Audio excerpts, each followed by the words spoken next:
শ্ৰদ্ধাৰ শিক্ষক শিক্ষয়িত্ৰী দাদা বাইদেউ ভাই ভনী আৰু মোৰ মৰমৰ বন্ধু বান্ধৱীসকল, পোনপ্ৰথমে মই সকলোকে শিশু দিৱসৰ আন্তৰিক শুভেচ্ছা জ্ঞাপন কৰিছোঁ। আজি 14 নৱেম্বৰ পণ্ডিত জৱাহৰলাল নেহৰুৰ জন্মদিন উপলক্ষে এই দিৱসটো প্ৰত্যেক ভাৰতবৰ্ষতে শিশু দিৱস হিচাপে উদযাপন কৰা হয়। এই বিশেষ দিনটোত আপোনালোকৰ আগত এই দায়িত্ব পালন কৰিবলৈ সুযোগ দিয়াৰ বাবে সকলোকে ধন্যবাদ জ্ঞাপন কৰিছোঁ আৰু সকলোৰে সহায় সহযোগিতা বিচাৰিছোঁ। আজিৰ সভাৰ কাৰ্যসূচীসমূহ হৈছে বন্তি প্ৰজ্বলন আৰু শ্ৰদ্ধাঞ্জলি অৰ্পণ ইতিমধ্যে সম্পূৰ্ণ হৈছে, বিদ্যালয় সংগীত ইতিমধ্যে সম্পূৰ্ণ হৈছে, সভাপতি আসন গ্ৰহণ ইতিমধ্যে সম্পূৰ্ণ হৈছে। সভাৰ উদ্দেশ্য ব্যাখ্যা কৰিবলৈ মই নৱম শ্ৰেণীৰ ছাত্ৰী আকাংক্ষা পোখৰেলক অনুৰোধ জনাইছোঁ।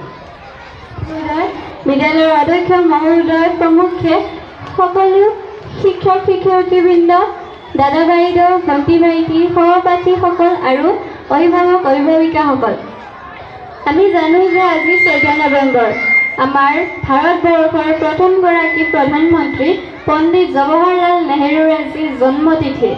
তেওঁ শিশুসকলক বৰ ভাল পাইছিল। তেওঁ শিশুসকলৰ প্ৰতি থকা অগাধ মৰমৰ বাবে তেওঁৰ জন্মদিনটো প্ৰত্যেক বছৰে ভাৰতবৰ্ষত শিশু দিৱস হিচাপে উদযাপন কৰা হয়। সেয়েহে আমাৰ বিদ্যালয়ত তেওঁৰ স্মৃতিত তেওঁক শ্ৰদ্ধাঞ্জলি জনাই আজি এই শিশু দিৱসৰ সভা আহ্বান কৰা হৈছে। এয়াই হৈছে আজি সভাৰ মূল উদ্দেশ্য।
তাৰে প্ৰকাশ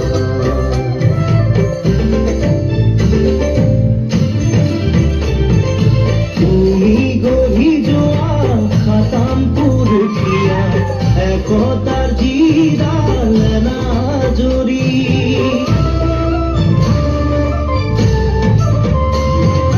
তুমি গঢ়ি যোৱা খাতাম পুৰুষীয়া একতাৰ যিডাল নাজৰি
পুথিৰ কাৰণৰ তাৰ সৰ্ব অনুসৰি কৰিছে নিৰ্মাণ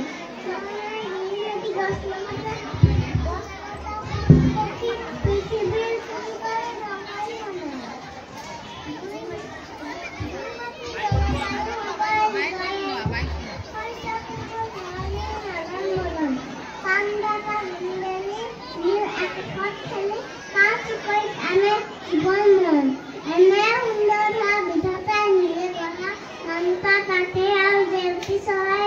আলি পদূলিয়ে ধৰা নৱ নিজে নিজক কৈছে নমস্কাৰ।